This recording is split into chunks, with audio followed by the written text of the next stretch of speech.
Bonjour tout le monde. Bonjour Sandra. Bonjour Dominique. Donc aujourd'hui, juste pour confirmer, est-ce que tout le monde voit bien la présentation PowerPoint? Oui, on voit bien. Génial, donc on y est. Donc comme Véronique disait, aujourd'hui on va parler justement des nouvelles salles de classe, en fait des nouvelles salles de classe, oui, les nouvelles salles de classe qu'on est en train d'implanter à l'UQAM. Donc des salles de classe qui ont une composante importante de possibilités de formation à distance, notamment avec la comodalité. Donc c'est ce qu'on va vous présenter comme expérimentation technologique aujourd'hui. Et ben, on va se présenter brièvement. Donc, dans le fond, Sandra, je te laisse te présenter par rapport à cette présentation. Juste pour faire un petit topo sur... je suis arrivée à l'UQAM en 99 comme étudiante. On est en 2025, j'y suis toujours et j'étudie encore à l'UQAM. Donc voilà, au service de l'audiovisuel, j'ai été beaucoup de postes. Je suis passée de technicienne à spécialiste de réparation maintenance avec l'équipe de Dominique. Puis maintenant, je m'occupe je suis chargée de portefeuille de projet de l'implantation technologique à l'UQAM. J'ai également, au cours des années, j'ai enseigné au Cégep de Sherbrooke. J'ai fait beaucoup de formations, donner des formations en initiation au son, au dessin. J'ai une formation artistique à la base. Donc voilà, c'est ce qui me... Pourquoi je vous parle de tout ça, c'est que ça me donne des outils pour réfléchir justement au mode d'enseignement, aux technologies qu'on implante pour permettre justement un déploiement à l'UQAM. Dominique? Merci Sandra. Donc, de mon côté, enchanté, Dominique Bessner.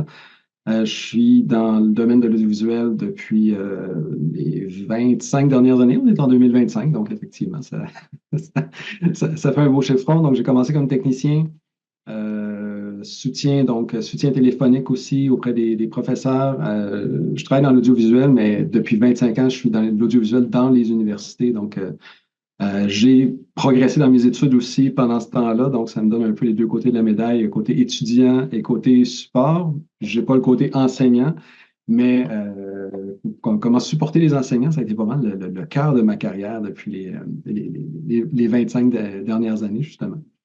Donc, ensemble, avec Sandra, on a travaillé sur ce projet-là qui a été à l'origine une intention de l'UQAM, mais qui s'est transformé après ça, bon, en étape administrative, en dossier d'affaires qui a débouché sur un financement. Donc, on a vraiment eu l'occasion de structurer ça d'une façon très formelle. Ce qu'on va vous présenter aujourd'hui, c'est un peu plus à grande échelle. On va passer à travers la situation initiale, donc qu'est-ce qu'on avait au début, les solutions qu'on a mises de l'avant. Et il y a un aspect très important qui est la gestion du changement dans nos universités, je pense, parce que, bon, on sait qu'à l'UQAM, là, il y a quand même beaucoup de salles, il y a beaucoup de profs, beaucoup d'activités qui se déroulent. Donc, des fois, c'est assez difficile d'accompagner tout le monde en gestion du changement, mais on a mis en place des efforts pour le faire. C'est une partie intégrante quand même assez importante du projet. Donc, on va commencer. Donc, pour la situation initiale, nous, on a un parc de salles de classe qui est d'à peu près 200 salles, qui sont des salles de type institutionnel, c'est-à-dire qu'elles peuvent servir à l'enseignement de toute et n'importe quelle matière. Il va y avoir gestion, il va y avoir art visuel tout de suite après, physique, chimie, sciences politiques et droit. Donc, c'est vraiment un parc qui est disséminé à travers les campus de l'UQAM, qui sont disponibles à chaque faculté et département. L'utilisation qui était faite originalement des salles, la plupart avaient été installées entre 10, peut-être avait 10 ans d'âge.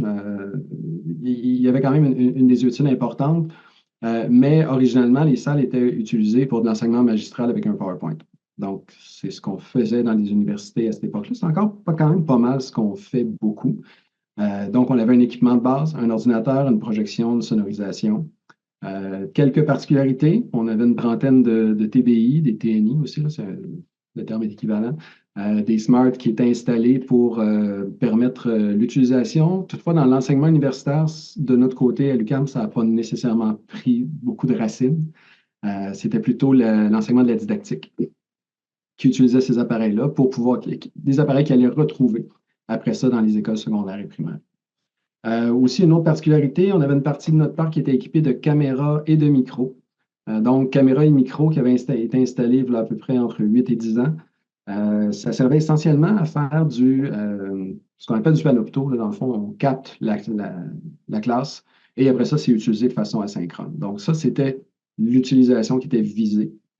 Ceci dit, on a eu un événement, il y a 5 ans, qui s'appelle la pandémie, qui a ramené de l'avant beaucoup de technologies de formation à distance, qui a ramené de l'avant beaucoup de besoins. Les gens s'étaient familiarisés au retour de la pandémie avec ça, donc ils étaient capables maintenant d'enseigner à distance et même les étudiants étaient aussi très ouverts à ce que ça se passe de cette façon-là.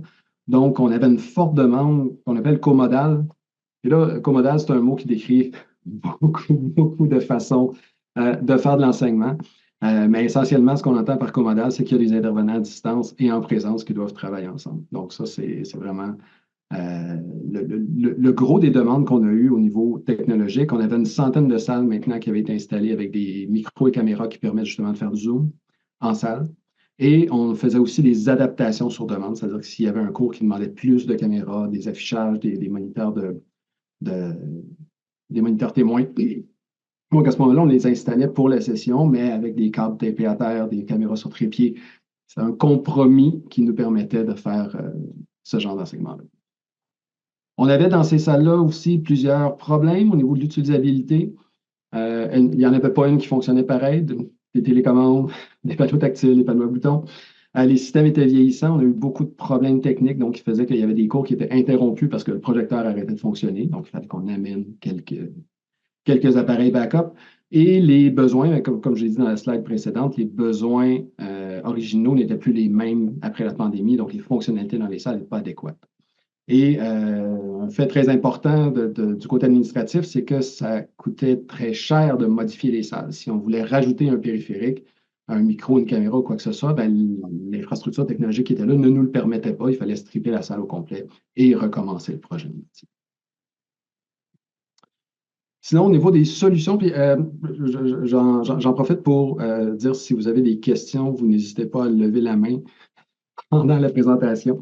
Ça va me donner le temps de reprendre mon souffle. Je n'ai pas tant l'habitude de faire des présentations, donc des fois, j'ai tendance à m'essouffler au bout de mes phrases.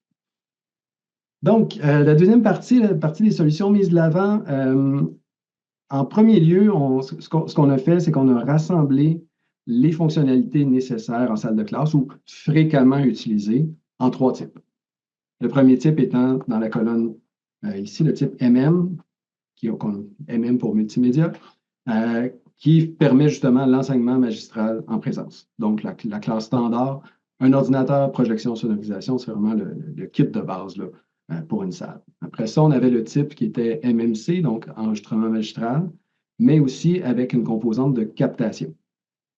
À ce moment-là, on était capable justement d'enregistrer sur Panopto ou d'avoir une interaction limitée, c'est-à-dire que des étudiants suivent le cours à distance, mais peuvent difficilement interagir avec la salle. Donc, c'est plus une assistance qui était à distance. Et sinon, le troisième type, qui est le grand type tout est possible, c'est la salle commodale, qui comporte plusieurs caméras, plusieurs micros, plusieurs affichages aussi, qui permet vraiment une flexibilité optimale dans la collaboration avec les intervenants à distance et en présence. Sur ce, je passe la parole à Sandra pour les prochaines diapositives. Donc, les solutions qui ont été mises de l'avant ont été aussi de réfléchir aux besoins. La première chose qui nous a motivés pour répondre à l'ensemble de modifications de ces meubles-là, ça a été les besoins d'enseignement qui évoluent à la vitesse variable, je dirais. Il y en a plusieurs enseignants qui se lancent gaiement, d'autres beaucoup plus réfractaires. Donc, on est allé sur cette optique-là. On avait un meuble qui n'était pas ajustable pour des points de vue aussi de d'organisation pour minimiser le temps et l'impact des travaux. On a pris un meuble qu'on peut monter à distance à l'extérieur de l'UQAM. Ce meuble-là permet aussi de monter et de descendre, permet aussi à une personne à mobilité réduite d'accéder au meuble. Sur le meuble, maintenant, on ne voit plus rien, à part un écran tactile. Donc ça, c'était aussi une révolution de simplifier au maximum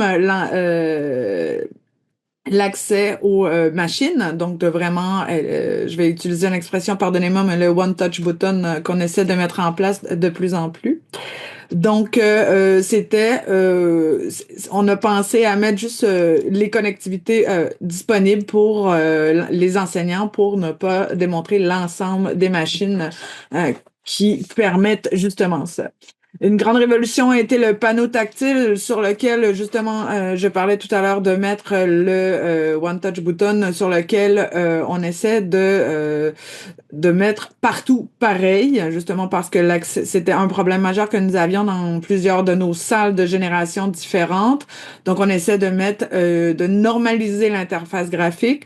Pour ce faire, on travaille toujours avec une personne qui s'occupe de faire une réflexion sur le mode d'utilisation, le UX, pour uniformiser et simplifier au maximum comment dire, l'accessibilité à nos technologies. On avait des problèmes au niveau on avait besoin d'une carte pour lire le meuble, ouvrir le meuble, aller vers une sécurité. On a réussi à rendre ça le plus simple possible, ce qui fait qu'on touche à la souris et en principe, l'ordinateur s'allume et après on ouvre le système et tout se met en place. Donc, c'est les solutions qu'on a mis de l'avant, qu'on a réfléchi en fait au niveau de l'ergonomie du meuble. Slide suivante, s'il te plaît.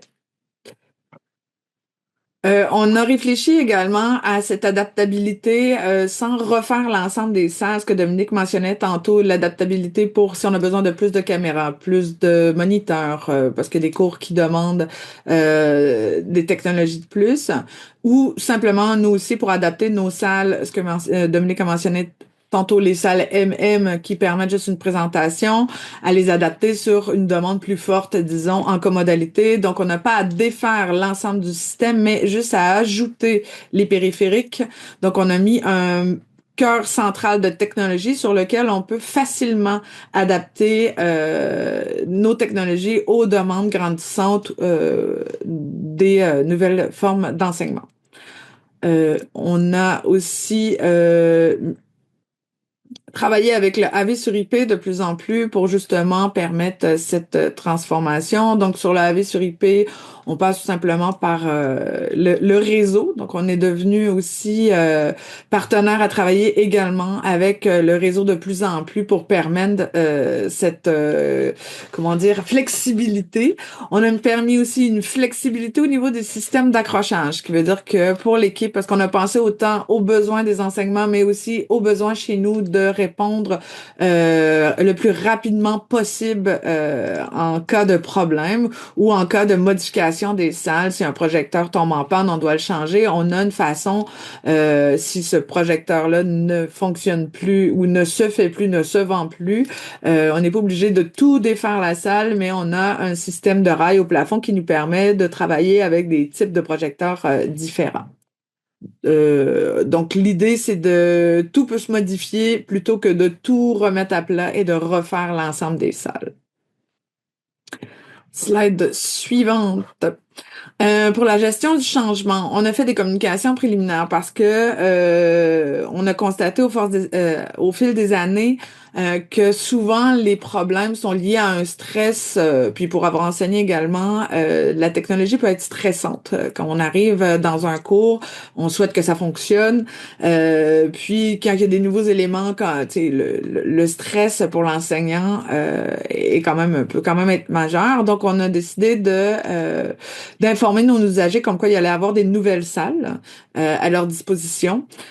Par la suite, on a mentionné en mettant des liens pour des soutiens, pour des prises de rendez-vous, pour les accompagner.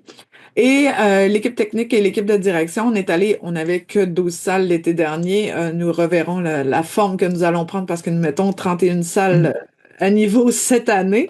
Mais à 12 salles, on a pu se permettre d'aller rencontrer chacun des enseignants dans les nouvelles salles pour les accompagner au niveau système. Surtout la table qui se monte et qui se descend a été une révolution très appréciée, je vous dirais. Puis des accompagner et ça, puis les écouter aussi et de voir comment on peut les accompagner au maximum en début de session. Et tout au long de la session, là, mais à ce moment-là, on était en début de session pour leur montrer les possibilités que la salle dans laquelle ils étaient pouvait leur offrir.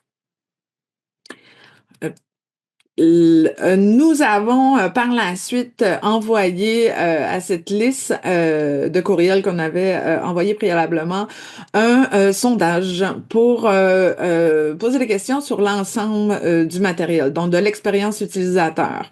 Au niveau du système AV qui avait été installé, si ça répondait à leurs besoins, si le meuble était convenable, la surface du meuble était adéquate, le monte d'essence y était apprécié, mais également comme nous on travaille avec le service des aménagements des immeubles, il y avait des travaux qui avaient été faits et on demandait aussi si la qualité de la salle au niveau sonore, au niveau de l'éclairage, au niveau des changements des bureaux, s'il y a eu lieu, ça n'a pas été fait partout, mais une partie a été faite. Qu'est-ce qui permettait, quelle était leur appréciation au niveau de ces salles-là? Il y a une question aussi que nous avons posée qui était importante à nous de savoir parce que on les accompagne, mais on n'est pas dans le futur de l'enseignement. Comme on a fait un ratio aux connaissances de en fonction de nos connaissances de l'enseignement qui était donné présentement à l'UQAM, on a sondé nos usagers pour savoir si éventuellement ils voulaient utiliser un Zoom, un Teams dans le futur, si l'effet qu'on leur avait donné l'accès à une caméra et à un micro de captation, ils allaient les utiliser et dans le futur, sachant que la possibilité est là, allaient l'utiliser. Les réponses ont été à plus de 80% de satisfaction au niveau de la possibilité de. Parce que la plupart n'avaient pas prévu à leur premier cours lorsqu'on les a rencontrés et dans les premières semaines de faire ça. Mais la possibilité de pouvoir mettre quelqu'un à distance, d'amener un conférencier, ainsi de suite, était très appréciée. On a ensuite compilé les données. Dans les compilations, on a relevé les points forts et les points... Sandra, Oui. je me permets juste de t'interrompre Oui, vas-y. pour mettre de l'avant que les gens, même si les cours sont pas siglés commodal à distance ou quoi que ce soit, sont souvent portés à avoir une occasion d'utiliser la caméra, donc d'avoir quelqu'un qui est à distance. Et c'est vraiment l'imprévu là-dedans les bloquerait d'une certaine façon ou bloquerait un étudiant ou quoi que ce soit. Mais la possibilité de le faire on the fly en disant oui, OK, j'ai appris il y a 5 minutes qu'il y a un étudiant à distance ou genre un conférencier ou qu'il y a quelque chose qui va se passer et la facilité de le faire fait qu'ils sont capables maintenant de faire ça. Puis il n'y a pas d'interruption, il n'y a pas de. C'est beaucoup moins compliqué pour eux d'avancer avec ça. C'est un gros plus, là. Oui, ben en fait, ça enlève les demandes de service ou de rendez-vous à la base. Là. En fait, l'instant... Ça coûte moins cher aussi, effectivement. Oui, l'instantanéité de pouvoir mettre quelqu'un à distance est très appréciée. Ouais. Les complications de nos données, on a relevé les points forts et les points faibles inévitablement parce qu'on était dans la phase 1 et préliminaire d'expérimentation, je dirais, de l'implantation de ces nouvelles salles. Dans les points forts, bien entendu, comme je l'ai mentionné, l'effet que le meuble se monte, se descend, l'effet d'une ergonomie très simple d'utilisation au niveau du panneau tactile aussi. Les points faibles qui nous ont été mentionnés, on a dans cette version opté pour pardonnez mon anglicisme, je le cherche en français. Mais un long throw, donc un projecteur au plafond avec une toile de projection. Donc, c'est ce qui réduisait l'espace de tableau blanc et d'écriture sur le tableau blanc. Donc, ça, c'est un point faible qui nous a été relevé, mais régulièrement dans le sondage. Donc, on a corrigé par la suite. On a, dans les points faibles, on avait également des apports un peu techniques hein, de faisabilité qu'on a mis en place pour les corriger par la suite. Donc, on a pris tout ça et on a changé quoi? On a augmenté le nombre de salles équipées pour l'enseignement à distance qui était planifié. Donc, on a changé le ratio dû à la demande parce qu'on avait plus de MM, donc de salles multimédia qui permettaient juste le PowerPoint. On a augmenté notre nombre de salles qui permettaient de la captation. On a augmenté les surfaces de tableau blanc suite à la demande des enseignants en mettant un projecteur de courte focale, ce qui permet une projection sur le tableau, donc d'écrire sur le PowerPoint. C'est une demande qu'on a eue. Lorsque c'est possible, bien entendu. Et on continue notre recherche avec notre conseillère en UX pour s'assurer de mettre le panneau tactile le plus facile possible. On essaie de se rapprocher de l'utilisation du téléphone. Donc, on essaie de mettre ça le plus simple possible pour justement diminuer les stress et s'assurer que l'enseignant a une facilité suite à une demande impromptue qui arrive dans son cours. Nous avons également, par la suite, à notre sondage, on a fait des demandes, on avait demandé les impressions sur les salles qu'on a transmis à nos collaborateurs des immeubles pour leur donner justement les aspects souhaités dans les salles de classe actuelles de l'UQAM. Donc, on a transmis ces informations-là à nos collaborateurs. Au niveau de la documentation, c'est un aspect quand même. Oui? Non, Dominique, c'est à toi. Ah, excuse-moi. J'ai pris du silence, là, j'étais comme, oh shit. Donc, c'est ça, une partie de la gestion du changement, c'est de mettre à la disposition des usagers de la documentation. On a mis en ligne des ressources web. Donc, sur notre site web audiovisuel.cam.ca, il y a l'ensemble des typologies de salles, la description dans une salle, qu'est-ce qu'il y a, une caméra, deux caméras, trois caméras, où est-ce qu'elles sont placées. Enseigner.cam.ca, qui est un autre site qui est orienté vraiment, c'est vraiment le portail de l'enseignement. Donc là, il y a des accroches qui ont été mises pour que les usagers puissent avoir accès à l'information, mais des remontées de contenu aussi. Donc, il y a du conseil. Au niveau, on a mis aussi, en fait, on a commencé à travailler sur des modèles d'utilisation qu'on n'a pas été capable de mettre en ligne encore parce que ça se révélait un peu plus complexe. Par exemple, on a eu un cas d'utilisation dans un cours de linguistique qui était hyper intéressant. Eux, ils ont utilisé la grande salle commodale, la grande salle, c'est-à-dire la salle avec le plus de fonctionnalités, même si elle n'a que 30 places. Il y avait des enjeux de caméra, micro et affichage, tout simplement parce que c'est des gens qui parlent en langage des signes. Mais il y a des gens qui parlent aussi de façon vocale. Il y a un interprète dans la salle, on a un prof, on a un assistant d'enseignement, un auxiliaire d'enseignement aussi qui est là. Donc, au niveau des caméras, au niveau de la captation du son, il y a vraiment des choses assez particulières à faire, mais on s'est organisé pour que ce ne soit pas complexe. Et là, on va mettre en ligne bientôt le code d'utilisation pour que les prochains profs, que ce soit en linguistique ou que ce soit en gestion, s'ils veulent s'inspirer de ce modèle-là, et la documentation qu'on va mettre sur notre site est plutôt technique, c'est-à-dire, bon, mais on s'organise pour que, par exemple, le portable de l'interprète soit placé à tel endroit, il faut qu'il soit joint à la réunion Zoom, qu'il soit configuré de telle façon. Donc, c'est vraiment une mécanique à mettre en place et c'est ça qu'on décrit dans notre cas d'utilisation. Oui, Mme Lévesque, il y a une question.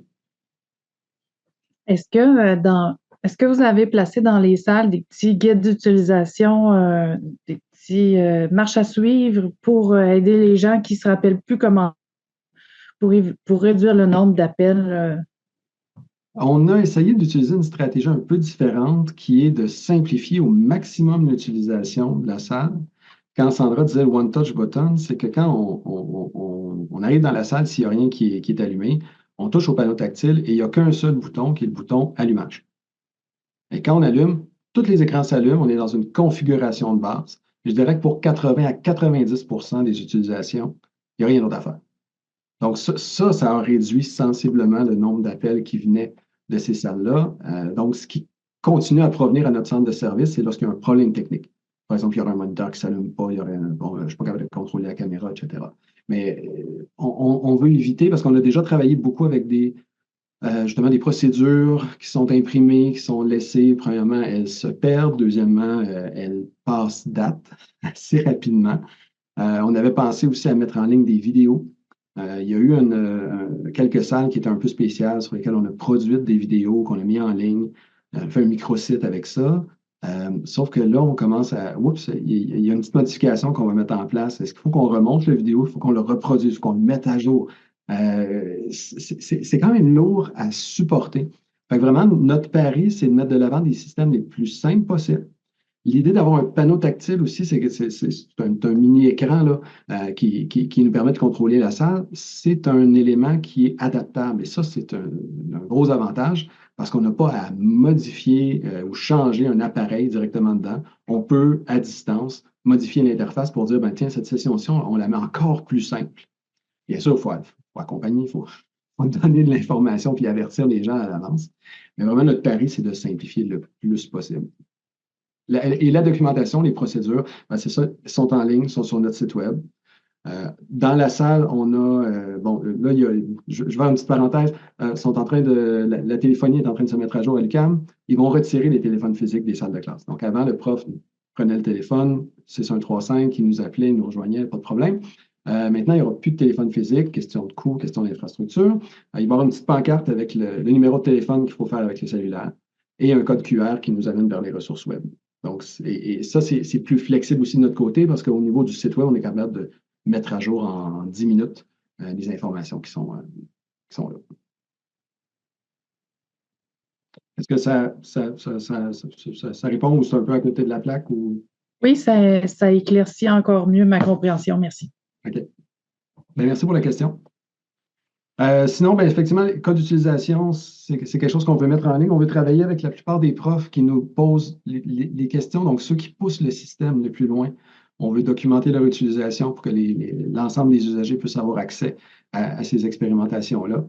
Sinon, bien, comme j'ai dit tantôt, justement, bien, le soutien aux usagers, c'est du téléphone direct. On privilégie vraiment le soutien téléphonique. On aime mieux que les gens nous appellent qu'ils nous envoient un message ou qu'ils chattent. Chat, c'est complètement incompatible avec le support en salle de classe. Sinon, il y a des gens qui nous envoient des courriels parfois, mais ça manque de... et qui nous disent, par exemple, le projecteur ne fonctionne pas dans telle salle. OK, mais là, c'est parce qu'il faut que nos techniciens se déplacent et qu'ils aillent voir, qu'ils aillent faire le diagnostic, qu'ils reproduisent la situation. C'est pas toujours facile. Tandis que quand on a le prof au téléphone à ce moment-là, premièrement, on est capable d'intervenir à distance sur ces systèmes-là. Ça, c'est un gros avantage aussi. On n'a pas à se déplacer puis à faire la moitié du campus à pied. Si ça ne fonctionne pas, à ce moment-là, on se déplace puis on aide puis on peut régler le problème directement. C'est beaucoup plus avantageux pour nous de circonscrire les requêtes de soutien à du soutien téléphonique. Sinon, la prise de rendez-vous est disponible, mais pour une assistance. Quelqu'un qui dit « Ah, j'ai un invité à distance, j'aimerais ça que vous soyez là 30 minutes avant le début de mon cours. » On prend des rendez-vous, on assiste les gens, puis il n'y a pas de... On s'évite, nous aussi, beaucoup de problèmes. Une des raisons principales, on ne l'a pas abordé ici, mais c'est que le parc de l'UQAM est en expansion. On a beaucoup plus de systèmes à supporter avec une équipe qui, elle, reste fixe. Essentiellement, on a à peu près 10 personnes qui supportent tous les campus de l'UQAM au niveau audiovisuel. Donc, le front-end avec un centre d'appel, on se structure pour fonctionner, mais on n'a pas la possibilité d'aller de se déplacer à chaque fois. C'est sûr et certain, pour qu'on se donne des outils.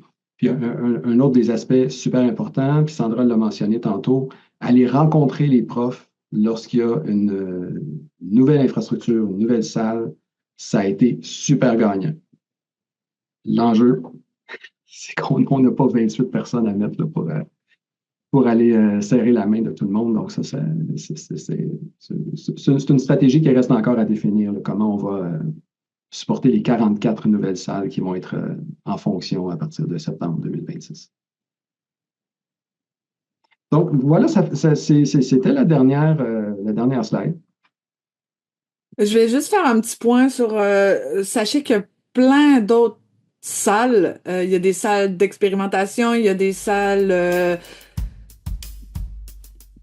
de réunion, des salles plus séminaires. Cette partie qu'on vous présente là, c'est vraiment ce qu'on appelle, nous, à l'UQAM, des salles institutionnelles. Donc, mais il y a plein d'autres systèmes qui sont déployés aussi auprès de l'UQAM. Là, on a vraiment ciblé une partie des salles qui est donnée à l'ensemble de la communauté, comme Dominique l'expliquait au début.